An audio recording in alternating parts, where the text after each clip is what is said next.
2020년 7월 26일 오버플로잉 교회 온라인 예배를 함께 하시는 모든 분들을 주님의 이름으로 환영합니다. 이 시간 우리들을 사랑하시고 이 예배 자리로 불러주신 하나님께 감사하며 기쁜 마음으로 찬양하기 원합니다. 몸이 불편하신 분들을 제외하고는 그 자리에서 다 일어나셔서 생명 다해 온 힘 다해 우리 주님을 찬양하며 나아가겠습니다. 주님의 자녀들이 진심으로 찬양하는 각 처소에 하나님의 놀라우신 영광이 임할 것입니다. 아멘. 다 함께 찬양하시겠습니다.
주께 있네 주 안에 있네 생명 주께 있네 능력 주께 있네 소망 주께 있네 주 안에 있네 믿으십니까 생명 주께 있네 능력 주께 있네 소망 주께 있네 주 안에 있네 생명 주께 있네 능력 주께 있네 소망 주께 있네 주 안에 있네 주 안에 있네 주 안에 있네 주께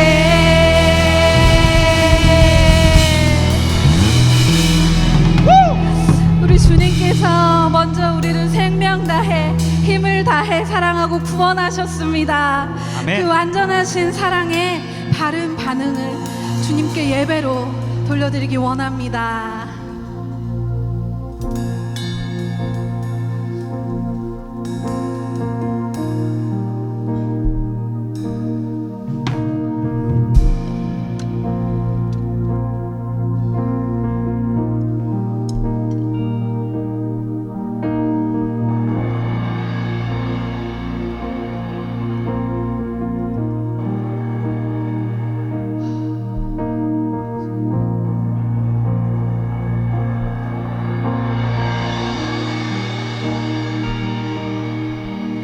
나의 사랑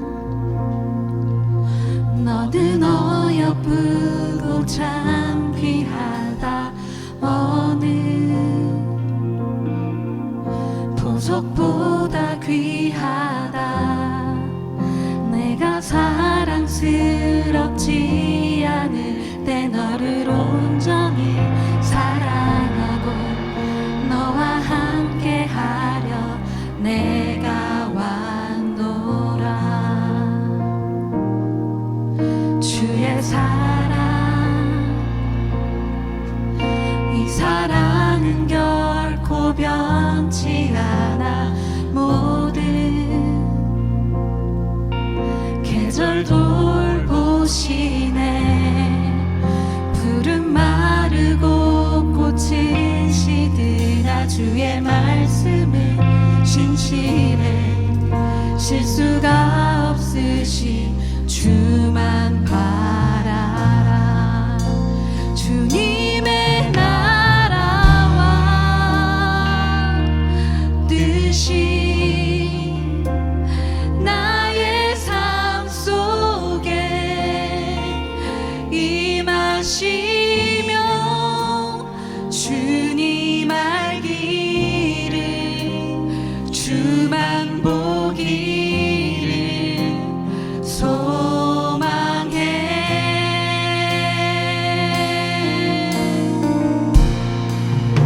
거룩히 살아갈 힘과 두려움 없는 믿음 주신 나의 하나님 완전한 사랑 찬양해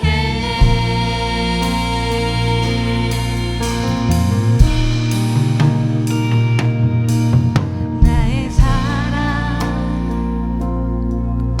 너는 어여쁘고 참 귀하다 어느 보석보다 귀하다 내가 사랑스럽지 않을 때 너를 온전히 사랑하고 너와 함께하려 내가 왔노라 주의 사랑 이 사랑은 결코 변치 않아 모든 계절 돌보시네 푸른 마르고 꽃은 시 언제나 주의 말씀은 진실해 실수가 없으신 주만 바라라. 주님의 나라와 뜻이 나의 삶 속에 임하시며 주님 알기를 주만 보기를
두려움 없는 믿음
주소서.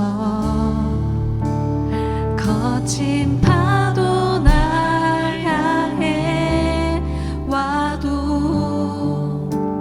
주와 함께 날아오르리. 폭풍 가운데 나의 영혼 잠잠하게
시간에는 우리가 정성껏 준비한 예물을 하나님께 드리는 시간입니다. 우리 함께 찬양하심으로 우리 준비하신 예물 하나님께 드리겠습니다.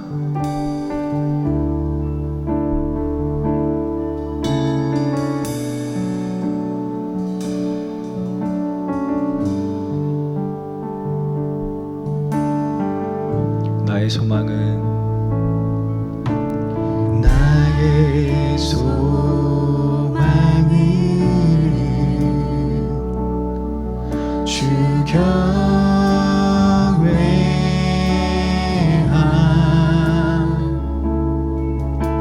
경외함 내 맘을 다해 주 경배해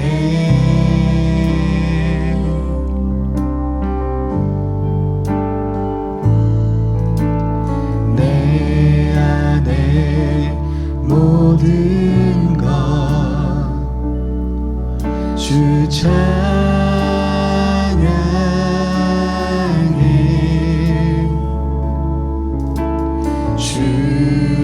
주님만 사모해 영원히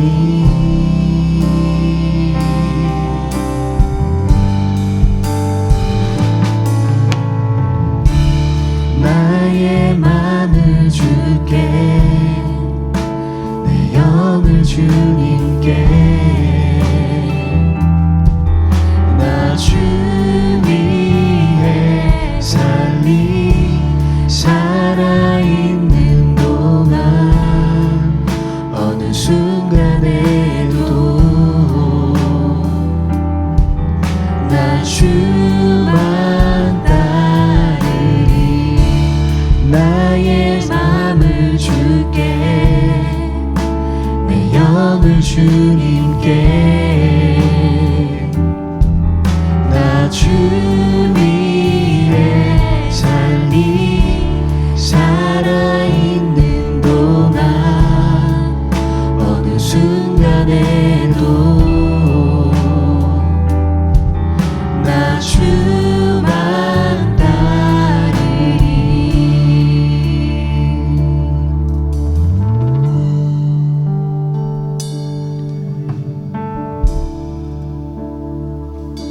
제가 드려진 헌금을 위해서 기도하겠습니다. 한 주간도 우리 삶 속에서 필요한 영의 양식과 육의 양식을 공급하여 주시고 때를 따라 돕는 은혜를 주시기 위하여 이렇게 예배하시게 하신 은혜를 감사드립니다.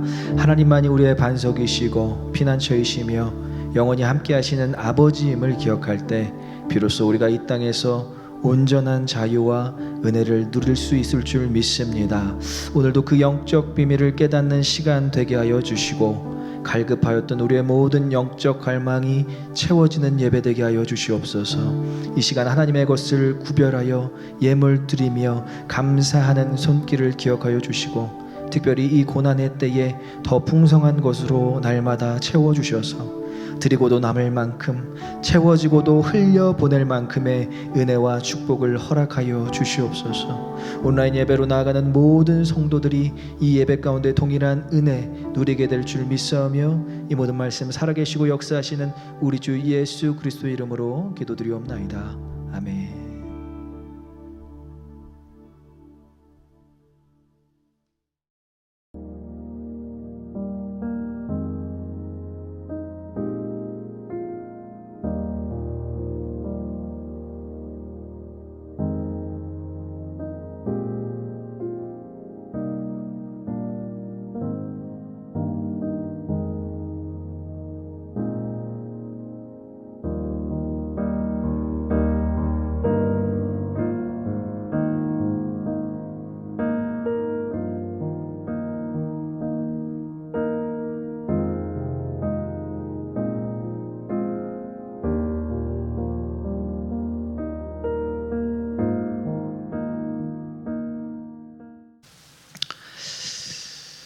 자, 지난주에 우리가 살펴봤던 사도행전 4장에서 이제 초대교회의 박해가 시작되었다라는 것을 함께 살펴보았습니다. 이번에는 박해의 시작 두 번째 시간으로 사도행전 8장에 나오는 그 박해로 인해서 어떻게 예루살렘 교회가 흩어지게 되었는지, 그리고 그 박해 가운데서도 이루어지는 복음 전파와 하나님의 역사에 대해서 함께 알아보는 시간을 갖도록 하겠습니다. 예루살렘 초대교회에 시작된 박해는 우리 지난주에 살펴보았듯이 다른 사람이 박해를 한 게 아니라 유대 종교 지도자들의 기득권을 위한, 그러니까 그 기득권을 유지하기 위함이었다라는 것을 우리가 알 수 있었습니다. 사두개인들과 바리새인들, 그리고 산헤드린 공의회라는 오랜 유대교 전통을 지니고 있었던 사람들이 그 기득권에 대한 그 갈망과 그 기득권을 뺏기지 않으려고 하는 노력이 박해의 시작이었다라는 것을 우리는 볼 수 있습니다. 그러나 물론 그러한 종교 지도자들이 박해를 가했지만 그 배후에는 복음을 땅끝까지 전하시고자 하시는 하나님의 섭리가 있었다라는 것입니다. 우리 그 셰퍼드 라이프 성경 공부 1권 3기 지난주에 마무리되었는데요. 우리 10주간 아주 수고한 우리 형제 자매들에게 아주 감사를 전합니다. 지금 어려운 시기였는데 온라인으로 그래도 열심히 해서 10주간 그래도 종강까지 다 전원이 또 공부를 마쳤습니다. 그 3기 중에 자매 중에 한 분이 이런 고백을 했어요. 자신의 삶에 일어난 모든 고난과 그러한 어려운 과정들이 다 하나님을 믿게 되는 그러한 과정이었다. 그리고 자신이 가정을 이루고 또 아이를 낳고 그러한 과정 가운데 다 그렇게 퍼즐처럼 맞춰지는 하나님의 계획 안에 있었던, 그리고 하나님의 섭리 안에 있었던 과정들이었다라고 고백을 합니다. 그래서 예전에는 그 믿음이 없었을 때 어떤 어려움과 고난이 닥쳐올 때는 막 호들갑을 떨었대요. 자신의 표현으로 막 호들갑을 떨었는데, 이제 그런 믿음이 생기고 나니까, 그리고 하나님에 대한 신뢰가 생기고 나니까 어떠한 일이 있을 때 의연해졌다라는 거예요. 호들갑 떨지 않고, 이 일도 역시 하나님께서 선용하시겠지, 이 일을 통해서도 하나님이 하나님의 섭리를 이루시겠지 라는 그런 담대한 믿음이 생겼다고 이야기하는 것을 볼 때 참 마음에 큰 감동이 있었습니다. 우리 로마서 8장 28절에 이렇게 나와 있습니다. 제가 우리 자매의 고백을 들으면서 이 말씀이 생각나는데 우리 한번 같이 읽어보겠습니다. 우리가 알거니와 하나님을 사랑하는 자 곧 그의 뜻대로 부르심을 입은 자들에게는 모든 것이 합력하여 선을 이루느니라. 믿으십니까? 하나님께서 고난을 허락하셨다면, 그리고 하나님께서 어려움을 허락하셨다면 그 모든 과정을 통해서 하나님의 선을 이루고자 하는 데에 우리를 거하게 하신다라는 거예요. 고난이 끝이 아니라, 어려움이 끝이 아니라 하나님의 역사의 시작인 것입니다. 하나님의 역사 가운데 이루어지는 과정에 고난도 있고 어려움도 있다라는 것입니다. 그래서 우리가 고난과 어려움 때문에 좌절하는 것이 아니라 우리는 새로운 비전을 품어야 된다라는 거예요. 새로운 하나님의 마음을 품어야 된다라는 것입니다. 새로운 복음의 확장을 기대해야 된다라는 것입니다. 여러분들이 이렇게 하나님의 비전과 하나님의 마음과 그리고 하나님에 대한 사명을 온전히 감당하시는 저와 여러분들 되시길 간절히 소망합니다. 그래서 오늘 본문의 1절의 시작은 이렇게 시작하고 있습니다. 1절에 그날에 예루살렘에 있는 교회에 큰 박해가 있었다라고 이야기해요. 그리고 사도 외에는 유대와 사마리아 온 땅으로 흩어졌다라고 이야기합니다. 얼마나 박해가 심했으면 사도, 우리가 몇 명인지 알죠? 12명의 사도 외에는 모든 믿는 사람들이 다 흩어졌다라는 거예요. 사도행전 1장부터 3장까지 보면 부흥의 역사가 막 일어나고 있습니다. 사도 베드로가 설교를 할 때 많은 사람들이 복음을 믿고 그 자리에서 세례를 받은 숫자만 3,000에서 5,000명이 되었다라고 이야기를 하고 있어요. 그 많은 사람들이 흩어질 수밖에 없게 한 요인이 바로 큰 박해, 작은 박해, 그냥 견딜 수 있는 박해 정도가 아니라 큰 박해가 있었기 때문에 흩어졌다라는 거예요. 그럼 그 날은 무엇일까요? 그 날은 바로 이 8장 전장에 나오는 7장의 스데반 집사가 순교한 날이 그 날이었던 것입니다. 그러니까 스데반 집사가 사울로 인해서 죽임을 당한 그 날에 또 큰 박해가 동시에 일어났다라는 것이죠.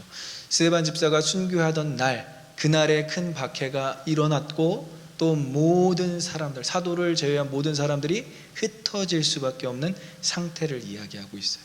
성경에는 이 박해와 핍박을 같이 사용하고 있습니다. 그래서 이 두 단어에 대해서 좀 알 필요가 있는데, 이 핍박이라는 단어, 우리 뭐 핍박하지 마, 우리가 뭐 그냥 일상 언어로 쓰고 있지만, 이 핍박이라는 단어는 굉장히 힘든 단어, 표현하기 힘든 단어예요. 디오코라는 단어가 쓰여져 있는데, 이것은 그냥 단순히 괴롭힘을 당하는 정도가 아니라 추적을 당하면서 누가 나를 따라오면서 괴롭히는 것을 핍박이라는 단어로 사용하고 있습니다. 그리고 헬라어로 또 박해라는 단어는 글립시스라는 단어인데, 이 글립시스라는 단어는 고통 그 자체를 의미하고 있어요. 그러니까 핍박과 박해가 있었다라는 것은 당시 박해가 매우 집요하였다라는 거예요. 집착 수준이었다라는 거예요. 잔인하고 끝까지 추적하여서 그 믿는 사람들을 괴롭혔다라는 것입니다. 그래서 예루살렘 교회가 생긴 지 얼마 되지 않았잖아요. 성령으로 인해서 예루살렘 교회가 태어난 지 얼마 되지 않았지만 큰 타격을 입었음을 강조하는 단어가 이 핍박과 박해라는 단어입니다. 그러나 아까 제가 얘기했듯이 이 흩어짐으로 인해서 교회가 와해되고 붕괴된 것이 아니라 다시 회복되고, 오히려 이들은, 흩어진 자들은 복음 전파를 열심으로 감당하면서 복음의 확장을 이루었다라는 것이 오늘 본문의 내용인 것입니다. 그래서 오히려 이 박해, 이 핍박이라는 단어는 오히려 복음의 확장을 이루었다라고 여러분들이 생각하시면 됩니다. 누군가 이런 말을 했습니다. 교회는 꺼지지 않는 불꽃과 같다라는 말을 했습니다. 박해와 핍박 속에서 교회는 성장해 왔고요, 박해와 핍박 속에서 그 복음은 계속 확장되어 왔고 전파되어졌습니다. 그래서 그 확장되고 전파된 복음을 지금 우리가 믿고 있는 줄 믿습니다. 여러분들이 그 박해 가운데서, 그 핍박 가운데서 맺어진 열매라는 것입니다. 그래서 이 핍박과 박해가 강할수록 교회는 더욱더 불길이 활활 타오르는 그런 불꽃과 같았다라고 이야기하고 있습니다. 자, 그래서 4절에 우리가 흩어짐에 대한 두 가지 의미를 볼 수 있어요. 4절을 한번 같이 읽어보겠습니다. 그 흩어진 사람들이 두루 다니며 복음의 말씀을 전할세. 자, 첫 번째, 흩어진 이유는 당연히 사람이니까 박해가 무서웠던 거예요. 이 사람들도 아무리 믿고 하나님을 의지하고 또 하나님에 대한 정말 확신과 신뢰가 있었지만 박해가 있었을 때는 무서워서 흩어질 수밖에 없었다라는 거예요. 그리고 8절, 오늘 본문 5절에 자세하게 설명되었듯이 모든 남녀를 물론하고 옥에 가두고 또 누명을 씌워서 그 사람들을 고문하고 심판했다라는 것이 이들을 흩어지게 하였던 요소였습니다. 하지만 오히려 이 흩어짐으로써 그들은 두루 다니며 복음을 전했다라는 것은 흩어짐을 통해서 주님의 뜻을 알게 되었다, 이제 비로소 주님의 뜻을 이루게 되었다라는 의미를 가지고 있습니다. 주님의 뜻, 주님의 비전 무엇이죠? 지상명령. 사도행전 1장 8절에 이렇게 이야기합니다. 오직 성령이 너희에게 임하시면 너희가 권능을 받고 예루살렘과 유대와 사마리아와 땅끝까지 이르러 내 증인이 되리라 하시니라. 아멘. 하나님께서 예수 그리스도를 이 땅에 보내시고 예수 그리스도가 공생애를 통해서 우리에게 말씀을 심어주시고, 그리고 그 말씀과 복음을 심어주시고 그분이 다시 승천하실 때 우리에게 명령하신 말씀이 이루어지는 타이밍이 큰 박해가 있어 흩어지게 된 그 시점이었다라는 거예요.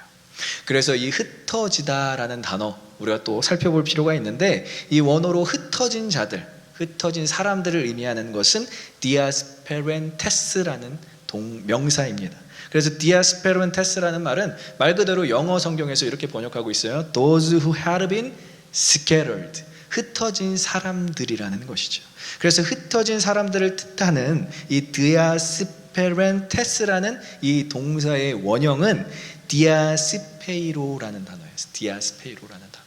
이 단어가 굉장히 재밌는 단어인데 왜 재밌냐면 이 디아라는 것 자체는 이 분리를 의미하고 있어요. 분배, 디스트리뷰션이라고 분배를 의미하고 있고요.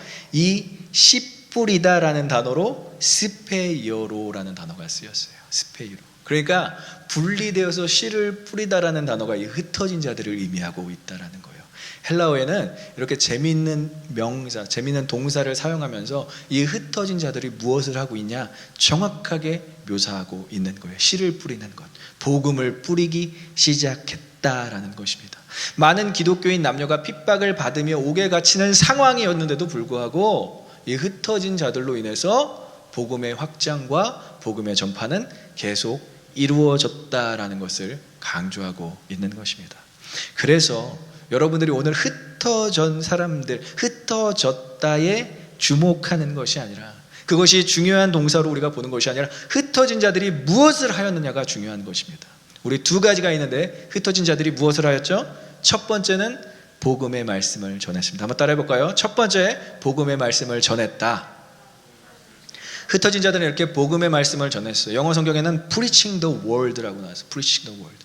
이제 사도들만 설교를 한 게 아니라, 여러분들 보고 이제 설교를 하는 건 아니지만 여러분들의 각자의 방식대로 preaching the word, 하나님의 말씀을 선포할 수 있는 사람들이 되었다라는 것을 의미해요. 그리고 두 번째는 우리 표현해 볼까요? 또 유대 땅을 넘었다. 두 번째, 유대 땅을 넘었다. crossing the border. 그냥 그들이 속해 있는 그 땅을 넘어서, 이제 그 유대 땅을 넘어서 두루 다니며 복음을 전했다라는 거예요. 특별히 오늘 본문의 주인공 빌립이라는 사람이 있어요. 이 빌립은 이제 사도행전에서 집사로 소개되어지고 있습니다. 사도 빌립이 아니에요. 집사 빌립이에요. 초대교회에 세워진 이 집사 빌립이 어디로 갔느냐? 유대 땅을 넘어서 사마리아 성으로 갔다고 5절에서 또 표현되어지고 있습니다. 자, 이렇게 코로나 시대에도 우리가 모두 흩어졌다고 생각할 수 있습니다. 물론 우리가 모일 수도 없고요. 우리가 이 온라인 예배를 녹화하면서 모이지만 우리는 어차피 삶 가운데서 다 흩어져서 이제 공동체를 이루기보다는 각자의 삶 가운데서 흩어져 있는 상대로, 마치 성경에서 표현하셨듯이 those who had been scattered, 흩어진 사람들처럼 지내야 되는데, 여러분들 꼭 두 가지 명심하셨으면 좋겠어요. 그럼 우리가 흩어진 상태에서 무엇을 해야 되느냐? preaching the word and crossing the border이라는 거예요. 우리가 정말 어떻게 보면은 그것을 실천하지 못하고 살았다면 이 코로나 시대 때 그 두 가지를 이루게 되는 것이 여러분들의 사명을 이루는 것인 줄 믿습니다. 다른 것들을 많이 생각할 수 있겠지만 하나님께서 우리에게 주신 사명을 생각해 보자고요. 지성명령을 생각할 때, 우리가 흩어졌지만 이 두 가지는 꼭 명심하고 실천해야 되는 내용이구나. 그래서 각자의 방식대로 여러분들 말씀을 선포하시길 간절히 소망합니다. 그리고 이 크로싱 볼더는 단순히 정말 실질적으로, 지리적으로 정말 건너가야 되는 땅을 의미하는 것이 아니라 관계의 회복을 이야기하고 있어요. 여러분, 흩어져서 어디로 돌아갔죠? 가정으로 돌아갔어요. 가정에 누가 있죠? 아내와 남편이 있고요. 가정에 누가 있습니까? 아이들이 있다라는 거예요. 그리고 가정에 또 혹시 부모님이 또 같이 살고 계신 분들이 있다면 그 크로싱 더 볼더를 통해서 관계의 회복을 이루어야 한다라는 것이죠. 코로나 시대에 우리가 흩어짐을 면하자 이렇게 이야기하는 것이 아니라 흩어짐을 온전히 감당하시는 저와 여러분들의 시길 간절히 소망하고 축복합니다. 그 온전히 감당하기 위해서 우리가 두 가지 꼭 기억했으면 좋겠습니다. 그러면 오늘 전도자 빌립이 이 두 가지를 온전히 실현한 땅, 사마리아 땅에서는 어떤 일들이 이루어졌는지 우리 한번 본문을 통해서 알아보도록 할게요. 이 사마리아 땅은 우리가 역사를 좀 짚어봐야 될 필요가 있습니다. 이 사마리아 땅은 결코 유대인들이 그렇게 쉽게 접근할 수 있는 땅은 아니었습니다. 첫 번째로 유대인과 사마리아인 사이에는 1000년 동안이나, 이 당시 때 1000년 동안이나 심각한 적대감이 있었습니다. BC 10세기 정도에 여로보암이 솔로몬을 배반하고 북이스라엘을 세웠을 때부터 이 갈등은 시작되었어요. 그리고 또 엎친 데 덮친 격으로 아수르라는 나라가 BC 722년에 북이스라엘을 멸망시킵니다. 근데 멸망시킨 것도 모자라 이 아수르라는 나라가 북이스라엘에 어떤 정책을 펼쳤냐면 이민 정책을 펼쳤어요. 혼합 정책을 펼쳤어요. 그래서 많은 다양한 사람들이 그 땅에 정착할 수 있었어요. 다양한 인종 그리고 다양한 종교를 가진 사람들이 그 땅에 정착하면서 다양한 신들이 존재했고요. 그리고 다양한 문화가 존재했지만 북이스라엘은 타락하기 시작했다라는 것이죠.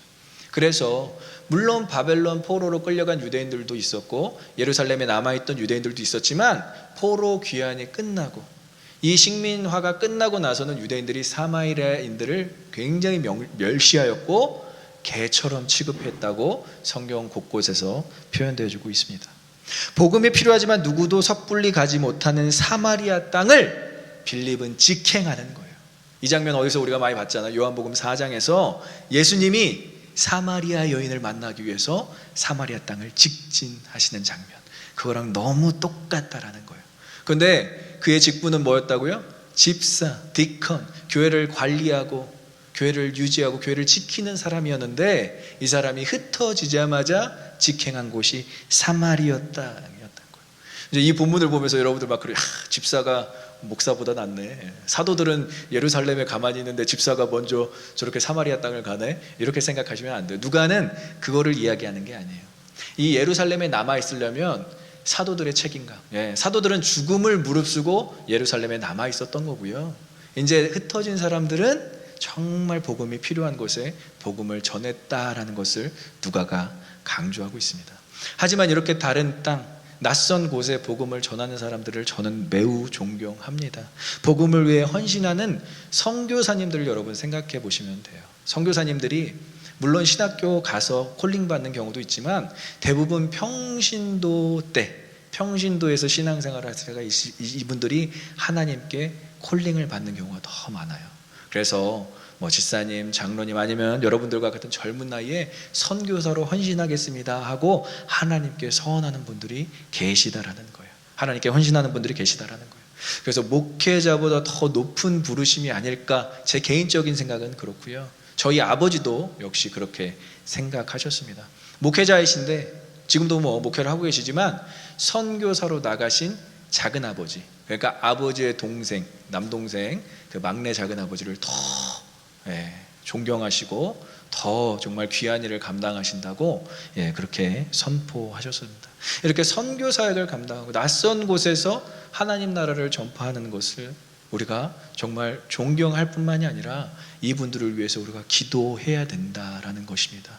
이분들은 정말 목숨도 걸고요. 그리고 낯선 곳이 얼마나 힘듭니까? 자신의 편안함도 포기하고 그 땅에 갔다라는 거예요. 특별히 이제 전도자 빌립이 복음을 전한 사마리아 땅은 과거의 문제도 있었지만 현재의 문제는 더 심했어요. 우리 현재를 한번 찾아볼게요. 현재는 이 땅을 어떤 땅이라고 표현할 수 있느냐? 상실의 땅이라고 표현할 수 있습니다. 상실의 땅. 상실의 땅, 많은 것을 잃어버린 땅이라는 것이죠. BC 722년 아수르의 침공을 당한 지 이 땅이 어떻게 되었냐면 이민 정책과 혼합 정책으로 인해서 이 땅에 살아가는 북이스라엘, 그러니까 선민의식을 갖고 있고 하나님의 백성이라고 자부했던 이 사람들이 정체성을 다 잃었어요. 종교가 혼합되고 민족이 혼합되면서 우리가 하나님의 백성이었나? 라는 정체성의 상실이 있었다라는 거예요. 두 번째는 이제 남유다가 바벨론 포로 귀환 후 성전 재건을 하는 시점이 옵니다. 성전 재건을 할 때 이 사마리아인들을 제외시켰어요. 니들하고 우리는 성전 건축을 할 수 없어. 그러니까 사마리아인들은 또 뭘 잃었죠? 민족성을 상실하게 돼요. 그러니까 정체성도 상실하고 민족성도 상실하고, 그러니까 이 사람들이 열받잖아요. 우리는 왜 성전 건축에 참여를 안 시켜줘? 그래서 그리심산이라는 곳에 자신들의 성전을 그냥 만들어 버립니다. 이 성전에는 우상 숭배가 만연하고 많은 그 잡신들을 섬기면서 그렇게 살아가요. 그러면 또 뭘 상실하죠? 종교성을 상실하는 거예요. 이렇게 정체성을 상실하고 민족성을 상실하고 종교성을 상실하니까 오늘 본문에서 뭐라고 표현하고 있죠? 이 땅을 많은 사람들이 붙었던 더러운 귀신들이 존재하는 곳, 그리고 많은 중풍병자와 못 걷는 사람들이 있었던 곳으로 묘사하고 있는 것입니다. 한번 우리 오늘 7절을 볼게요. 오늘 7절을 보면 이렇게 표현되어 있어요. 많은 사람에게 붙었던 더러운 귀신들이 크게 소리를 지르며 나가고 또 많은 중풍병자와 못 걷는 사람이 나으니 라고 이야기하고 있어요. 이처럼 너무 영적으로 좋지 않은 곳, 많은 사람들이 귀신이 들렸고요. 그리고 많은 사람들이 죄로 인해서 고통과 아픔, 육신의 고통뿐만 아니라 영적 고통도 경험하고 있었다라는 것입니다. 이렇게 영적으로 어두우면 어두울수록 복음은 필요할 수밖에 없는 거예요. 복음이 너무나 간절히 필요한 곳이 될 수밖에 없다는 거예요. 그것을 빌립은 알았다는 것입니다. 그래서 빌립이 그 땅을 품고 하나님의 말씀을 전하기 시작하니까 놀라운 일이 생기는 거예요. 6절에 이렇게 표현하고 있습니다. 6절을 우리 한번 같이 읽어보도록 하겠습니다. 6절, 무리가 빌립의 말도 듣고 행하는 표적도 보고 한 마음으로 그가 하는 말을 따르더라 라고 이야기하고 있습니다. 세 가지가 나오고 있어요. 보고, 듣고 따랐습니다. 이제 복음이 그곳에 심겨지니까 거기 있었던 영적으로 무지하고 어두웠던 사람들이 그 복음을 듣고 복음을 보고 복음의 표적을 보고 또 복음의 말씀을 따랐다. 예수 그리스도를 따르는 삶을 살았다라고 표현하고 있습니다. 이것이 복음이 필요한 사람들이 복음을 만났을 때 반응하는 현장인 거예요. 아, 이렇게 영적으로 어두웠던 곳에 복음이 심겨지니까 이렇게 놀랍게 하나님께서 역사하시는구나. 그래서 예수님도 마태복음 13장 16절에 이렇게 이야기하고 있습니다. 마태복음 13장 16절에 그러나 너희 눈은 봄으로 너희 귀는 들음으로 복이 있다라고 이야기하고 있어요. 눈으로 보고 귀로 듣는 것 자체가 복음을 받아들이는 건데 그 보고 듣고 하는 것 자체가 복음을 복음되게 하는 것이며 너희들이 복음을 진정으로 믿는 것이다. 너희들에게는 복이다 라고 이야기하는 거예요. 복음 자체가 우리에게 복인 줄 믿습니다. 복음 자체가 우리에게 들려지는 것과 복음 자체에 놀라운 일들이 일어나는 것이 우리에게는 복이라는 것입니다. 그래서 이러한 영적 불모지 가운데 복음이 심겨지니까 놀라운 복음의 역사가 일어나는 것입니다. 지금도 세계 도처에는 많은 영적 불모지가 있어요. 하나님의 말씀이 필요한 것, 하나님의 사랑이 필요한 것, 하나님의 관심이 필요한 것, 특별히 우리가 기도해야 하는 곳이 너무나 많다는 거예요. 그런데 특별히 우리가 4월 달부터 우리 선교 후원하고 있는 일본이라는 땅이 있습니다. 여러분 뭐 일본이라는 나라에 대해서 저보다 더 많이 잘 알고 계신 분들이 계시겠지만 여기는 우상 숭배와 미신 사상이 만연한 곳이에요. 정말 너무 많은 신들이 있어서 뭐 젓가락과 막 숟가락도 막 거기 그 물건에다 대고 경배를 한다고 막 그래요. 그러나 공교롭게도 이 우상 숭배랑 가장 가까운 나라는 일본에게 식민지를 30년간 당했던 한국이라는 나라, 한민족, 우리나라죠. 한국이라는 나라예요. 그러니까 이 일본을 품고 기도하고 선교를 할 수 있는 나라는 유일하게 대한민국밖에 없다는 거예요. 참 어떻게 보면 너무 안타까운 현실이지만 그래도 일본을 품고 기도할 수 있는 나라가 우리나라밖에 없다. 우리 한국 사람들밖에 없다라는 것, 그 사명을 여러분들이 갖고 계셨으면 좋겠어요. 그리고 우리도 이미 그 일에 선교지 후원을 하면서 동참하고 있는 것입니다. 여러분들 이렇게 우리가 영적 불모지를 놓고 계속 기도하는 것은 우리의 영적인 성장에 매우 도움이 될 뿐만이 아니라 그것이 주님께서 우리에게 명령하신 지상 명령을 이루는 일인 줄 믿습니다. 우리가 이것을 포기하지 않고 기도의 끈을 놓지 않고 계속 선교지를 위해서 기도하길 간절히 소망합니다. 마지막으로 이 전도자 빌립이 복음을 전한 사마리아 땅에는 최종적으로 회복이 있었다라는 거예요. 이제 전도자 빌립이 과거도 무릅쓰고 현재의 상태도 무릅쓰고 복음을 전하니까 restoration, 회복이 일어났다라는 거예요. 이 땅이 얼마나 회복이 됐냐면 본문 8절에 이렇게 표현하고 있어요. 짧은 구절 우리 한번 같이 읽어보겠습니다. 8절, 그 성에 큰 기쁨이 있더라. 아멘. 그 성의 모든 사람들이 기뻐했다라는 거예요. 헬라어로 폴레카라, 하나님께서 주신 기쁨이 가득 찼다.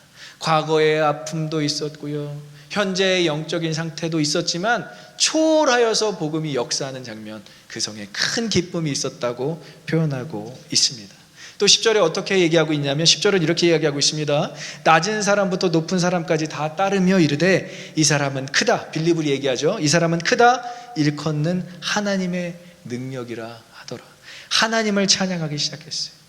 하나님을 찬송하고 하나님을 말하기 시작했어요. 그리고 12절 13절에는 또 이렇게 나와 있습니다. 빌립이 하나님 나라와 및 예수 그리스도의 이름으로 관하여 전도함을 그들이 믿고 남녀가 다 세례를 받으니, 특별히 시몬도 믿고 세례를 받은 후에 전심으로 빌립을 따라다니며 그 나타나는 표적과 큰 능력을 보고 놀라니라. 여기서 이야기하는 시몬이라는 사람은 이때 당시에 굉장히 유명한 마술사였어요. 마술사. 이 사마리아 지역에 굉장히 유명한 마술사였는데 마술사까지도 영적으로 가장 안 좋다고 생각하는 그 마술을 행하는 사람까지도 빌립의 말을 듣고 세례를 받았다고 이야기하고 있습니다. 우리가 한 가지 생각해 볼 필요가 있습니다. 이렇게 영적 불모지, 소망 없는 땅, 상실의 땅이, 사마리아 땅이 회복될 수 있었던 이유는 딱 한 가지예요. 우리 본문에서 봤던 것처럼 빌립이 사마리아 성에 내려갔다라는 표현이에요. 우리 한번 같이 읽어볼까요? 시작. 빌립이 사마리아 성에 내려가 그리스도를 백성에게 전파하니. 여기서 내려갔다라는 표현이 굉장히 중요합니다. 누가는 의도적으로 이 동사를 강조하고 있어요. 지리상으로 예루살렘보다 이 사마리아 땅은 위쪽에 있습니다. 북쪽에 있어요. 그래서 당연히 우리가 표현할 때는 이 땅은 올라갔다라고 표현해야 맞는 거예요. 원래 이 땅은 사멜이라는 산으로 이루어진 땅입니다. 옛날에 이제 열왕기상을 보면 아합 왕이라는 그 왕이 있었는데, 그 아합 왕 아버지 오므리라는 사람이 사멜이라는 사람에게 이 땅을 주고, 돈을 주고 사서 사마리아 산이라는 곳으로 이름을 바꿨어요. 그러니까 이 땅은 올라가야 되는 땅, 북쪽에 있는 땅이고요. 그리고 이 당시 때 표현하기로는 예루살렘 성전이 예루살렘에 있었기 때문에 갈릴리나 사마리아나 뭐 애굽이나 다 예루살렘은 올라간다라고 표현이 되었어요. 지리적인 위치와 관계없이.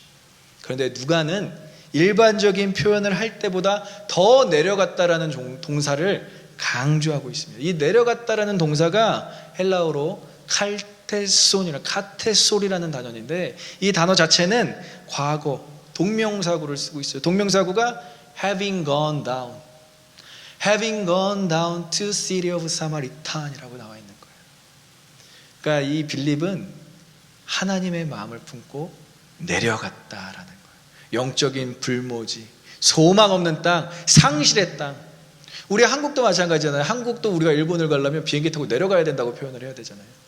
그런데 이걸 단순히 지리적으로만 이야기를 하는 것이 아니라 진짜 우리가 품어야 될 땅이 내려가야 된다라는 것. 진짜 우리가 품고 기도해야 되는 곳이 낮은 곳이라는 것을 이야기하고 있는 거예요. 특별히 여기 카텔손이라는 이 단어 앞에 무엇이 쓰여있냐? 대라는 단어가 쓰여있어요. 헬라어로 대는 나우를 의미합니다. 그러니까 나우는 그날에 핍박이 있었을 때, 박해가 있었을 때, 흩어졌을 때 빌립은 생각도 안 하고 즉시 사마리아 땅으로 내려갔다라는 것입니다.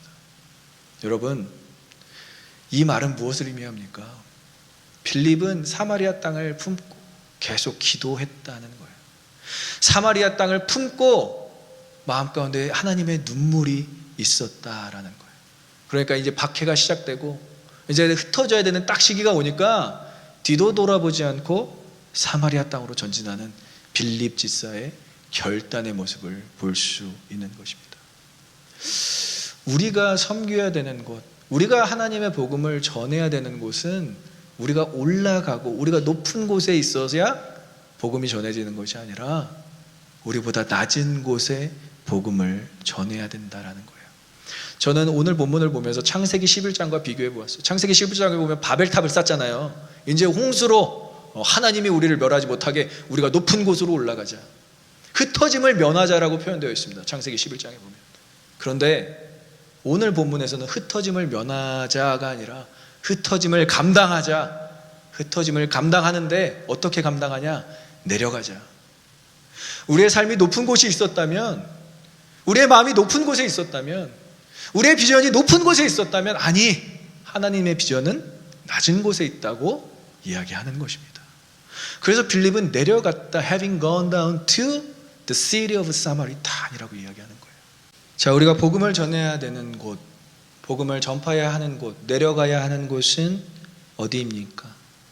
흩어짐을 감당하기로 결정한 빌립이 내려갔던 곳은 상실의 땅, 아무 소망 없는 땅, 그 누구도 돌보지 않는 땅이었어요. 그러면 코로나로 인해서 우리를 흩으시게 하는 곳, 그 낮은 곳은 어디냐? 우리의 가정이 될 수 있고요, 우리의 깨어진 관계가 될 수 있고요, 그리고 미안하다고 참아하지 못했던 우리의 교우 관계가 될 수 있다라는 거예요. 그리고 예전에 미처 몰랐던 그 사람들에 대한 고마움. 여러분들 이제 사람들 안 만나고 막 지내니까 예전에 참 나에게 잘해줬던 사람들 기억나지 않습니까? 예전에 참 나에게 따뜻함과 사랑을 베풀어 준 사람들 기억나지 않습니까? 그들이 만약에 지금 낮은 곳에 있다면 여러분들 찾아가십시오. 정말 그들이 하나님을 떠나서 이제 정말 뭐 예배도 안 드리고 복음답지 못하게 살아가고 있다면 이제 여러분들이 찾아가셔야 되는 거예요. 우리가 내려가야 된다라는 것입니다. 그리고 최종적으로는 예수님께서 그 피 묻은 손으로 우리를 인도하고 초대하는 곳이 바로 이 복음이 필요한 낮은 곳이라는 것입니다. 오늘 빌립이 정말 이 일이 터지자마자, 박해가 시작되자마자 생각도 안 하고 계획도 안 하고 사마리아 땅으로 직진했던 것처럼 우리의 마음이 항상 낮은 곳을 품고 있었으면 좋겠어요. 우리의 마음이 항상 낮은 곳을 위해 기도했으면 좋겠습니다. 우리가 2020년 4월부터 후원하는 일본 이바라키 현에 선교하시는 우리 권상균 선교사님이 2020년 상반기 선교 보고를 나눠주셨어요. 제가 너무 그 선교 보고를 받고 계속 며칠 울었던 것 같아요. 이 어려운 시기에 자신의 민족도 아닌 일본 현지인들을 섬기는 모습을 이렇게 사진으로 보면서, 슬라이드로 보면서 너무 큰 도전을 받고 많은 은혜를 받았습니다.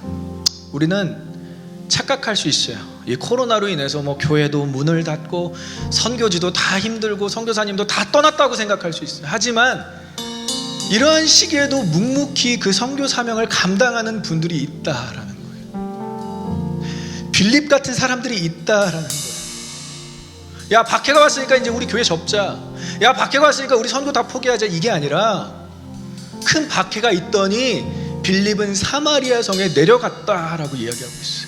Having gone to the city of Samaritan. 왜 이 단어, 이 동사를 강조하고 있나요? 누가는 우리가 내려가야 된다라는 거예요. 우리가 내려가야 된다는 거예요. 이 코로나로 인해서 뭐 정부가 잘못한다, 위정자들이 다 실수하고 있다, 이게 아니라 진짜 의료계에서는 여러분 어떤 일들이 일어나는지 아십니까? 병실이 없어서 입원을 못하는 사람들이 길거리에서 그냥 죽어가고 있다고 얘기하고 있어요. 가뜩이나 돈이 없어서 굶어 죽어가는 그 아이들이 더 거리로 나와서 의료 혜택도 못 받고 그렇게 죽어가고 있다고 이야기하고 있습니다. 우리가 너무 높은 것만 보고 비판하고, 우리가 너무 높은 것만 보고 불평하지 않았으면 좋겠어요.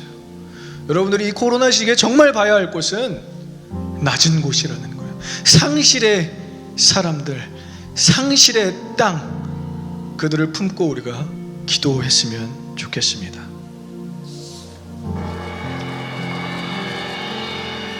여러분들에게 도전합니다. 주님께서 우리를 초대하시는 낮은 곳은 어디입니까? 흩어지고 우리가 차마 모일 수 없는 이때에 우리의 눈이 가야 하는 곳은 우리의 삶의 자리에서 지극히 낮은 곳, 너무 하찮아서 우리가 돌보기도 꺼려했던 곳이라는 곳이고요. 그리고 더 나아가 하나님의 눈과 마음, 하나님의 눈물이 있는 곳인 줄 믿습니다. 그곳으로 하나님은 오늘 우리를 초대하시는 거예요. 그 초대하실 때, 아, 주님 싫어요. 저는 그렇게 낮게, 저는 그렇게 살고 싶지 않아요. 낮은 곳으로 저는 가고 싶지 않아요. 이렇게 이야기하는 것이 아니라, 주님 제가 여기 있습니다. 제가 하나님의 눈이 거하는 곳에 제가 가겠고요, 제가 하나님의 마음이 있는 곳에 제가 거하겠습니다 라고 결단하시는 저와 여러분들이 되시길 간절히 소망하고 축복합니다. 그래서 오늘 우리 찬양 함께 찬양할 때, 주님 우리의 마음이 높아졌다면, 이 코로나로 인해서 더욱더 강팍해졌다면 주님 그 마음 다 정리하게 하시고 우리가 정말 섬겨야 할 땅, 기도해야 되는 곳 품고 나아가게 하여 주시옵소서. 우리 같이 같은 마음으로 함께 고백하며 찬양하겠습니다.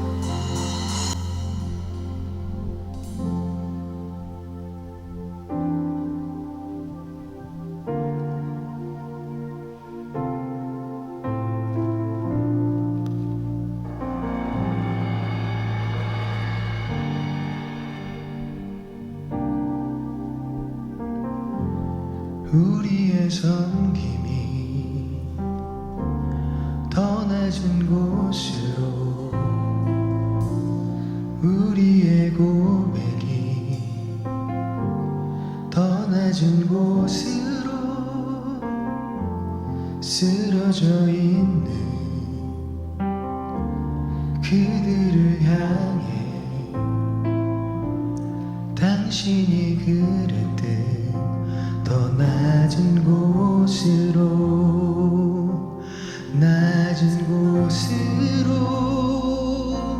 우릴 초대하네.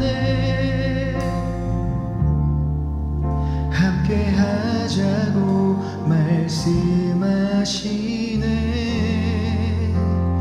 우리도 예수 그 길을 따라 함께 가길 원하네.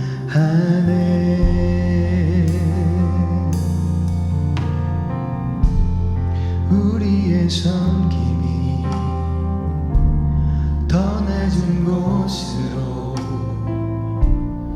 우리의 고백이 더 낮은 곳으로 쓰러져 있는 그들을 향해 당신이 그랬듯 더 낮은 곳으로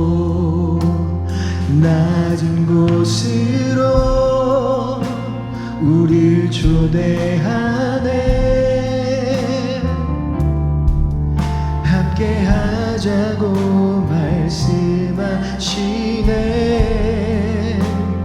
우리도 예수 그 길을 따라 함께 가길 원하. 주님이 우리와 함께 하시네. 십자가 피 흘린 예수의 손으로 모든 아픔을 위로하시네. 우리에게 보여 주님이 우리와 함께 하시네. 우리와 함께 하시네. 십자가 피 흘린 예수의 손으로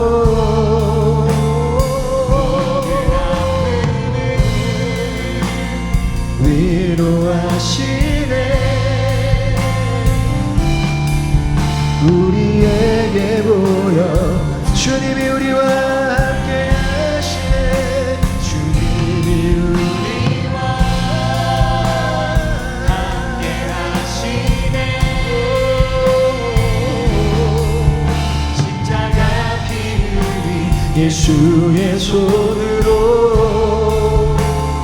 모든 아픔을 위로하시네. 우리에게 보여 주셨네.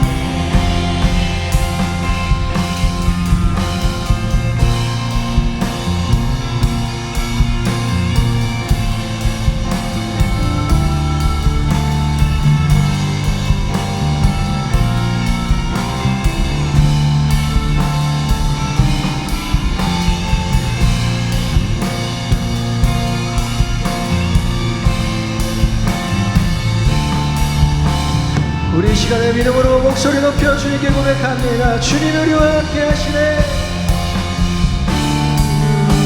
우리와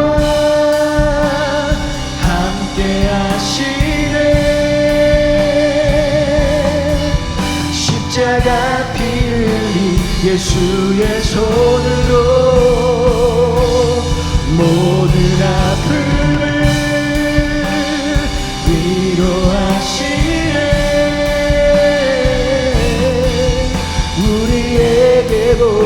다시 한번 우리 두 손을 높이 들고 주님이 우리와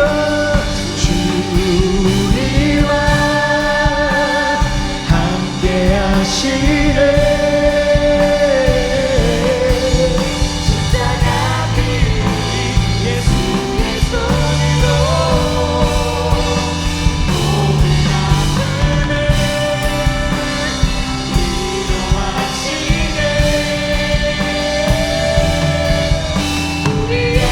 다시 한번 우리 고백하며 주님 우리와 함께 하십니다. 믿음으로 고백하며